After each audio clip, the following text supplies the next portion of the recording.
नमस्कार साथियों, मैं विजय व्यास आप सभी का एक बार फिर से हार्दिक स्वागत करता हूं बाल विद्या मंदिर सीनियर सेकेंडरी स्कूल खत्रीपुरा नागौर के इस ऑनलाइन एजुकेशन पोर्टल पर। हमने पिछले वीडियो में मौर्य काल के बारे में चर्चा की थी। हमारा मौर्य काल टॉपिक पूरा हो चुका है। आज अपन उसके आगे का टॉपिक लेते हैं, सुंग वंश और सातवाहन वंश। दोनों छोटे टॉपिक है और परीक्षा की दृष्टि से बहुत ही महत्वपूर्ण टॉपिक है। अपने 10वीं कक्षा के अलावा रिट में भी इसके बहुत सारे क्वेश्चन पूछे जाते हैं। तो आज अपना टॉपिक अपन शुरू करते हैं। पहला टॉपिक रहेगा अपने सुंग वंश। हम जब मौर्य काल की वंशावली के बारे में बात कर रहे थे तब अपन ने बात की थी मौर्यों के अंतिम शासक के रूप में वृहदत्त की। मौर्यों के अंतिम शासक वृहदत्त को 185 ईस्वी पूर्व उसी के ब्राह्मण मंत्री जो मौर्यों का प्रधान सेनापति भी था, जिसका नाम था पुष्यमित्र सुंग, उसके द्वारा हत्या कर दी जाती है और यहीं से सुंग वंश की शुरुआत होती है। तो सुंग वंश की स्थापना 185 ईस्वी पूर्व में पुष्यमित्र सुंग द्वारा की गई। पुष्यमित्र सुंग द्वारा की गई। अपन ने पुष्यमित्र सुंग के बारे में और पहले बात की थी, जिसमें ये किसकी हत्या करता है? ये हत्या किसकी करता है? अंतिम मौर्य सम्राट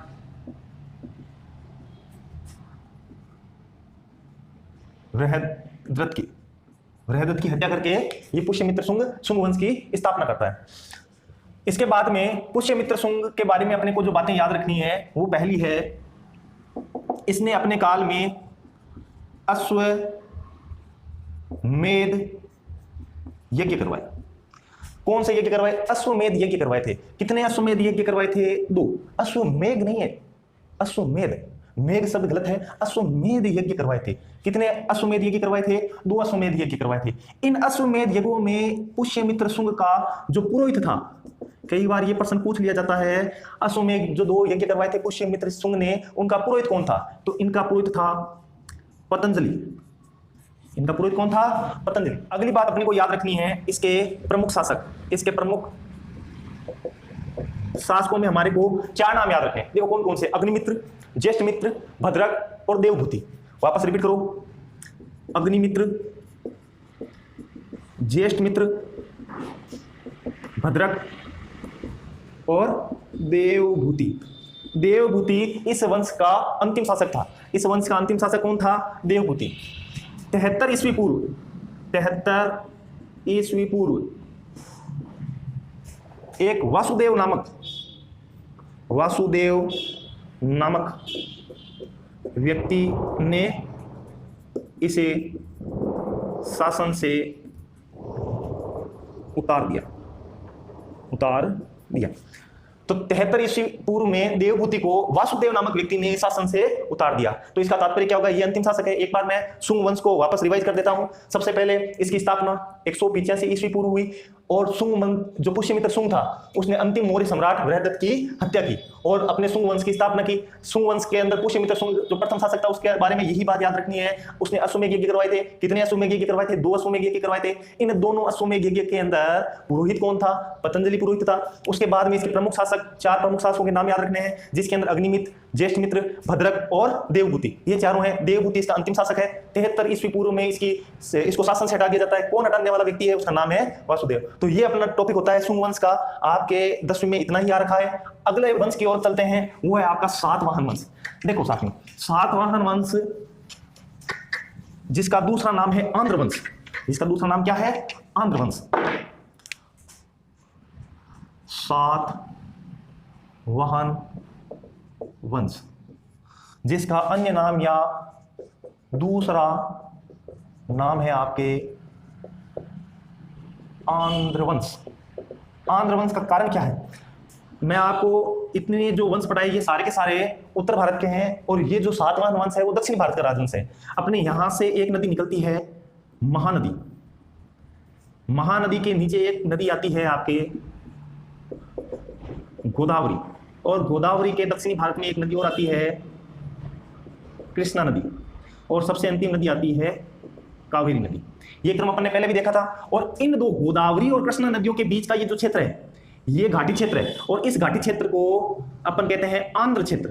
कौन सा क्षेत्र है? आंध्र क्षेत्र। इस घाटी क्षेत्र में जो यहाँ पे सातवाहन वंश के संस्थापक ने, जिसका नाम था सिमुक, उसने इस क्षेत्र के अंदर अपने राज्य की स्थापना की, इसलिए इस वंश का नाम भी क्या रख दिया गया, आंध्र वंश। आंध्र क्षेत्र कौन सा कहलाता है, कृष्णा नदी और गोदावरी नदी के मध्य का जो घाटी क्षेत्र है उसे अपन कौन सा क्षेत्र कहते हैं, आंध्र क्षेत्र। और इसी आंध्र क्षेत्र के अंदर सातवाहन वंश की स्थापना हुई थी, सातवाहन वंश की स्थापना हुई थी। तो स्थापना करने का श्रेय किसको जाता है, एक सिमुक नाम के शासक ने आंध्र क्षेत्र में सातवाहन वंश की स्थापना की थी, जो आपने की थी 37 ईस्वी पूर्व में।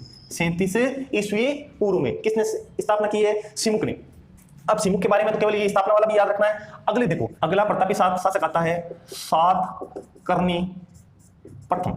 ये इस वंश का, सातकर्णी प्रथम इस वंश का सबसे प्रतापी शासक था। और सातकर्णी प्रथम ने अपने इस क्षेत्र से लगभग दक्षिण में सभी राज्यों को जीत लिया, केरल, चेर, चोल, पांड्य, और यहां तक कि गोदावरी नदी के आगे का भाग यानी महाराष्ट्र तक का क्षेत्र जो मध्य भारत के अंतर्गत आता था, उस क्षेत्र को भी जीत लेता है। तो अपन ये कह सकते हैं सातकर्णी सातवाहन वंश का सबसे प्रतापी शासक है, ठीक है ना। सातकर्णी प्रथम सातवाहन वंश का सबसे प्रतापी शासक था। अब देखो यहां पर इस नदी गोदावरी नदी के तट पर उसने अपनी एक राजधानी बनाई थी, नाम था प्रतिष्ठान। क्या नाम था, प्रतिष्ठान। किस नदी के तट पर, गोदावरी नदी के तट पर उसने अपनी राजधानी का निर्माण किया, जिसका नाम है प्रतिष्ठान। तो सातकर्णी प्रथम ने राजधानी बनाई, राजधानी कहां पर बनाई थी, गोदावरी नदी के तट पर, नाम क्या है, प्रतिष्ठान। प्रतिष्ठान का एक अन्य नाम भी आता है पैठन। प्रतिष्ठान का अन्य नाम क्या आता है, पैठन। ये किसका नाम है, प्रतिष्ठान का ही नाम है। और किस नदी के तट पर थी, गोदावरी नदी के तट पर। गोदावरी नदी के तट पर इसने अपनी राजधानी बनाई, जिसका नाम है प्रतिष्ठान। अब अपन देखते हैं इसके आगे वाले प्रतापी शासक। जब इसकी मृत्यु होती है, सातकर्णी प्रथम की मृत्यु के बाद में प्रतापी शासक जो अपने इस इतने बड़े साम्राज्य को संभाल सके वो हुए नहीं, और दूसरी ओर से शक का आक्रमण हो गया। तो मृत्यु के बाद शकों का आक्रमण हो गया। तो शकों का आक्रमण हो गया। ये शक जाति थी जो बाहरी आक्रमणकारी जाति थी। आगे अपन 10वीं कक्षा की अंतिम जो पहले जो चैप्टर है उसका अंतिम भाग आएगा, बाह्य आक्रमण। बाह्य आक्रमण और आत्मसातीकरण के अंदर अपन शकों को पढ़ेंगे। तो शक का क्या होता है, आक्रमण हो जाता है इसी समय। किसके समय होता है, सातकर्णी प्रथम की मृत्यु के समय। तो मृत्यु के बाद में क्या होता है, इतने बड़े साम्राज्य को संभालने के लिए कोई योग्य शासक नहीं होता है, और उनका शक का शासन यहां पर हो जाता है। शकों का आक्रमण होता है और आंध्र क्षेत्र को शक विजित कर लेते हैं। आंध्र क्षेत्र किसका हो जाता है, शकों का हो जाता है। और जो सातवाहन वंश है एक छोटा सा राजवंश होकर रह जाता है। इसके बाद में सातकर्णी प्रथम के बाद में जो प्रतापी शासक आता है उसी आता है 23वां शासक। अगला शासक आएगा वो कौन सा आएगा, 23वां शासक। 23वां शासक बीच में ये दूसरे नंबर पर शासक था। बहुत सारे शासक आए लेकिन इतने योग्य शासक नहीं थे कि शकों से युद्ध कर सके, शकों से युद्ध कर सके। शकों का एक उपनाम भी नहीं मिलता है, क्षत्रप। ये कौन से क्षेत्र के क्षत्रप है, पश्चिमी क्षेत्र के, पश्चिमी क्षेत्र के क्षत्रप, पश्चिमी क्षेत्र के क्षत्रप। बीच में लगभग 21-20 राजाएं थे लेकिन उन्होंने क्षत्रपों को नहीं जीता। लेकिन इसके बाद में एक आता है गौतमी पुत्र सातकर्णी। क्या नाम आता है साथियों, गौतमी पुत्र सातकर्णी। गौतमी पुत्र सातकर्णी इस वंश का 23वां शासक होता है। गौतमी पुत्र सातकर्णी इस वंश का 23वां शासक होता है और उसी ने सबसे पहले क्षत्रपों पर आक्रमण किया और अपना आंध्र क्षेत्र वापस विजित किया। यानी आंध्र क्षेत्र को वापस लेने वाला जो शासक था वापस कौन था, गौतमीपुत्र सातकर्णी। गौतमीपुत्र सातकर्णी के बारे में एक और बात है कि इसने अपनी माता का नाम गौतमीपुत्र, यानी पहला ऐसा शासक है जिसने अपनी माता का नाम अपने से आगे लगाया। तो अपन ये कह सकते हैं ये इसके क्या था, माता का नाम। ये क्या है, माता का नाम। इसके बाद में एक और प्रतापी शासक होता है 27वां। बीच वाले शासकों का नाम आपके दे नहीं रखा है। 27वां शासक जिसका नाम है यज्ञश्री सातकर्णी, जिसका नाम क्या है, यज्ञश्री सातकर्णी। यज्ञश्री सातकर्णी ने सातवाहन वंश की मुहरें चलाई। इन मोहरों में चांदी की मोहर, तांबे की मोहर और पीतल की मोहर प्रमुख है। इनमें एक मोहर यानी एक प्रकार की मोहर पर जलपोत बनाया हुआ है। क्या बनाया हुआ है, जलपोत की आकृति बनाई है। किसने बनाई? अगर पूछ ले जाए सातवाहन वंश के कौन से शासक ने अपनी मोहर पर जलपोत की आकृति बनाई, तो आप क्या जवाब दोगे? यज्ञश्री सातकर्णी ने। यज्ञश्री सातकर्णी ने कौन सी मोहरें चलाई? जलपोत वाली मोहरें चलाई, जिस पर कौन सी आकृति अंकित थी? जलपोत की आकृति अंकित थी। एक बार मैं वापस रिवाइज कर रहा हूं, एक बार इसको देखना, उसके बाद में सातवाहन वंश की कुछ एक प्रमुख बातें हैं, संस्कृति की कुछ एक प्रमुख बातें हैं, उनकी चर्चा करेंगे। सबसे पहले सातवाहन वंश, इसका दूसरा नाम आंध्र वंश।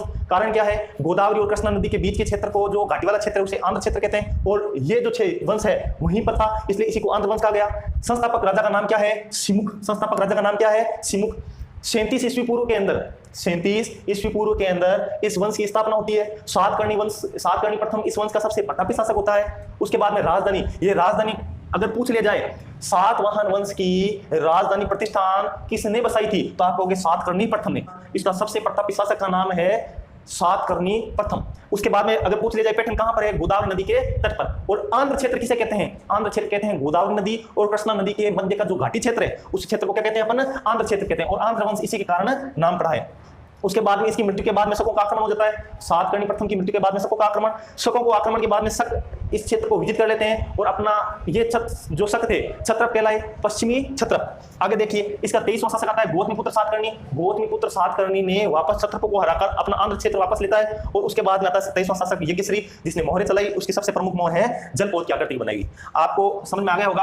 आगे अपन चलते हैं, सातवाहन वंश की कुछ प्रमुख बातें दे रखी है। सबसे पहले बात आ रखी है सातवाहन वंश कौन से धर्मावलंबी थे, तो इनमें हिंदू धर्मावलंबी थे। शैव और वैष्णव का कहीं जिक्र नहीं आ रखा है, केवल हिंदू धर्मावलंबी आ रखा है। तो ये कौन थे? हिंदू धर्मावलंबी थे। इसमें शैव और वैष्णव नहीं है, लेकिन वैदिक मत को मानते थे। ये वैदिक मतों को मानते थे। वैदिक मतों को मानते, तो वैदिक मतों का अपन कहां से लगा सकते हैं? क्योंकि इन्होंने भी यज्ञ करवाए। इन्होंने भी क्या करवाए थे? यज्ञ। अब जब यज्ञ की बात आती है तो एक अश्वमेध यज्ञ करवाया था। अश्वमेध यज्ञ किसने करवाया था? सबसे प्रतापी शासक सातकर्णी प्रथम ने। ठीक है, इसके बाद में सातकर्णी प्रथम ने अश्वमेध यज्ञ करवाया था, और वर्णाश्रम व्यवस्था भी चलाई थी। ये यज्ञ भी वैदिक धर्म से है, और वर्णाश्रम व्यवस्था, वर्णाश्रम व्यवस्था कौन सी है? वर्ण प्लस आश्रम। 4 वर्ण समाज 4 वर्णों में बैठा हुआ था और 4 आश्रमों में बैठा हुआ था। यह व्यवस्था भी कौन लागू करने वाले हैं? दक्षिणी भारत के अंदर सातवाहन वंश लागू। तो वर्णाश्रम व्यवस्था भी चलाई, ये भी वैदिक मतों के अनुसार है। इसके अलावा ब्राह्मणों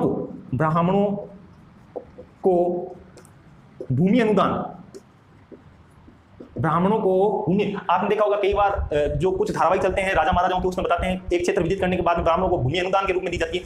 ये प्रथा भी किसने शुरू करवाई थी? सातवाहनों ने ही शुरू करवाई थी। ब्राह्मणों को भूमि अनुदान की प्रथा भी किसने शुरू करवाई है? सातवाहनों ने। इसे कहा क्या गया? इसे अग्रहार कहा गया। इसे क्या कहा गया?